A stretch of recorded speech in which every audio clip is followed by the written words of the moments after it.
We're going to go on to any discussion that we might have now.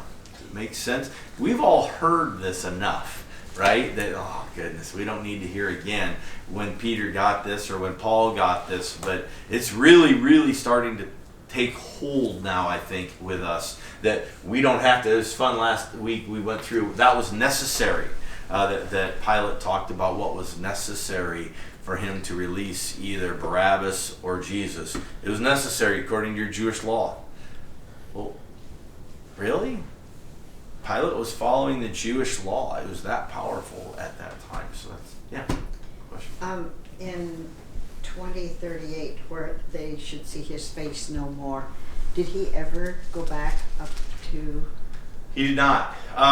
He went to Rome bound, but he did not stop by and see The Thessalonians. anybody in here.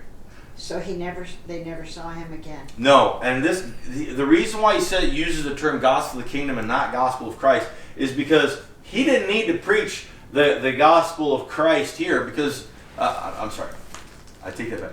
Yeah, he didn't need to preach the gospel of Christ here. These people would have known him. These are technically you can see here, the 7 churches in Revelation, okay? So these inner churches here were strictly the gospel of the kingdom. There was no gospel of Christ preached in here, okay? This is gospel of the kingdom. This is gospel of Christ on the edges and all over through here, gospel of Christ, because we had Gentiles. This was Jews only, Jewish church, Jewish stronghold. And I say Jews only because Ephesus is a little bit of a fudge factor in there. But this is where we were preaching to the Jews. Iconium, Lystra, Derbe, Pisidia. And this is the Antioch in Pisidia. Those places, correct.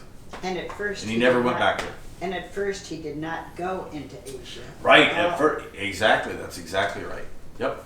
When he was preaching the gospel of Christ at first, when he came up on his second, I got the map of the second video, but he was up. He came up into here, and he actually went around it.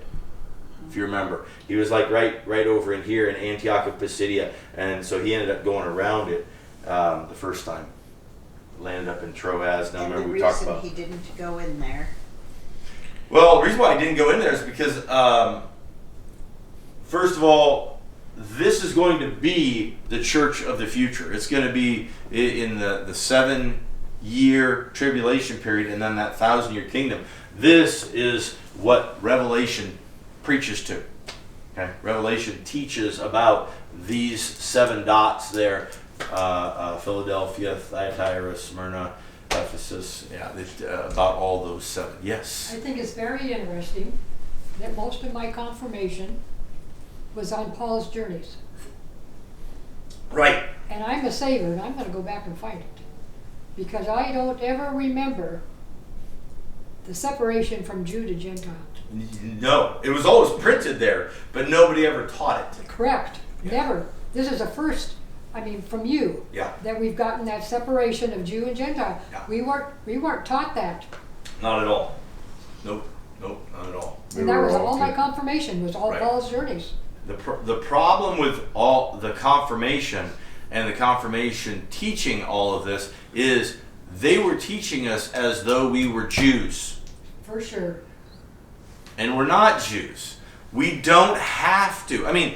Every preacher worth their weight today will say you are saved by faith only.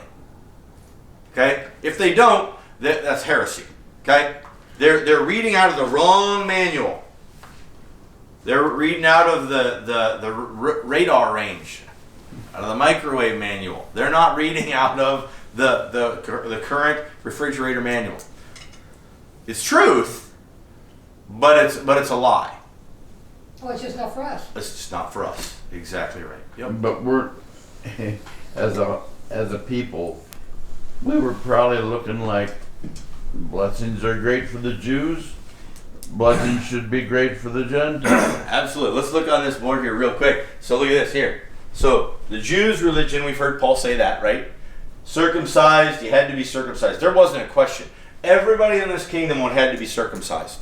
Now, we read in Paul when Peter says, hey, you're not to call anything common or unclean, where Peter receives that in Acts 10, 28, and then he repeats it in Acts 15, 7, where he allows the Gentiles to come in. And when he allows the Gentiles to come in, he says, okay, now in this gospel, we're allowing Gentiles to come in. So Gentiles, here's the rules for you.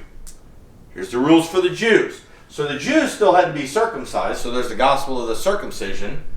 But you Gentiles, you didn't have to be circumcised, although he did circumcise one. Paul did. But he said, you don't have to be circumcised, but you have to abstain from blood. You have to abstain from, a couple other things. He gives another set of instructions, didn't he? He gave another set of instructions called the gospel of circumcision, gospel of uncircumcision. They both existed in this gospel because this is the only gospel dealing with two groups. This gospel only dealt with Jews. This gospel only dealt with all. That's a single group. That's a single group. This says two groups. Therefore, it needs to have two different gospels. Makes it real simple. People get real confused about that gospel of circumcision, gospel of the uncircumcision, and they say, well, that's for us. We're the uncircumcised. No. That gospel of the uncircumcision still had every one of them required to do baptism. It was the fact that they didn't have to be circumcised under that. They could come in, they could be part of that Jew group without being circumcised at age 86. I mean, Anyway, yeah. We talked about last week, some of you may or may not have joined us as well, but we talked about being gone, okay? And so Mom asked a question over here about being gone, and did he ever go up into this area again? No, he didn't. He was gone 3 times. He did go 3 times. He had 3 missionary journeys. We read at the beginning of each one of those missionary journeys. Watched the tape last week. Each one of those missionary journeys that he had gone. And he said, I'm not going to gone anymore. I'm not going to go anymore. Okay? So to answer your question, Scripture answers us that no, he never went on any more missionary journeys than 3. Because he says, hey, I'm not going to go anymore. He did receive men into his own house in Acts 28 for a whole 2 years.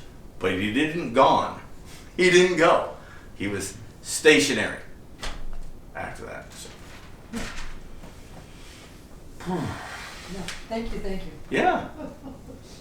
I think this is a pretty good one. We'll start up again here. See you next week for Acts 21:14, I think.